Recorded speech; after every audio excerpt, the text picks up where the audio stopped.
They say losing is the fastest way to go home in the World Cup. But in 2026, that idea gets weird, very weird, because in this new World Cup format, losing a match might not just be harmless. It might actually help you win the whole thing. Sounds backwards, right? Let me show you how that can happen in under 3 minutes. And trust me, by the end of this, you'll never look at group stage matches the same way again. Here's where it gets interesting. First, the expansion. World Cup 2026 isn't 32 teams anymore. It's 48. More teams means more groups, more matches, and more ways to sneak through even if you mess up once. In theory, that should make things more forgiving. But in practice, it makes strategy way more chaotic because now, not every win or loss has the same weight. You know the type, where one match feels meaningless until suddenly it decides everything. Now let's talk about the group stage. Instead of the old simple setup, you've got more teams fighting for fewer guaranteed spots. That means finishing second or even third can still get you through. Yes, third place. That alone changes everything. Here's where it gets interesting. Now imagine this. You lose your first match. Normally, panic mode, fans screaming, social media melting down.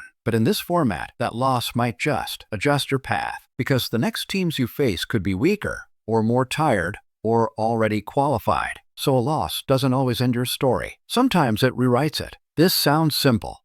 It isn't. Now let's add goal difference, because this is the sneaky part nobody talks about. You can lose one match badly, but still win your group scenario overall if you score enough in other games. So suddenly, teams aren't just trying to win, they're managing how they win and how they lose. Yes, managing losses is now a thing. That feels wrong to say out loud. But that's football math for you. Now here's the psychological twist. Sometimes losing early actually helps strong teams because it wakes them up. No one plays relaxed after a shock defeat. And in a long tournament, momentum matters just as much as points. So a loss can flip a switch in a team's mindset. In theory, that shouldn't matter. But in practice, it absolutely does.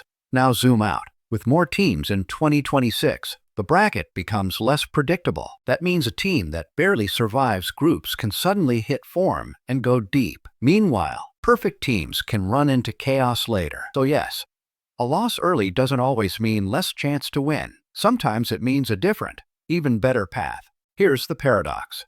Winning every match feels safe, but a single loss might actually give you better matchups, better pressure balance, and a better tournament rhythm. Football doesn't reward perfection as much as people think. It rewards timing, and timing can come from chaos. Now remember what we said at the start. Losing usually means going home.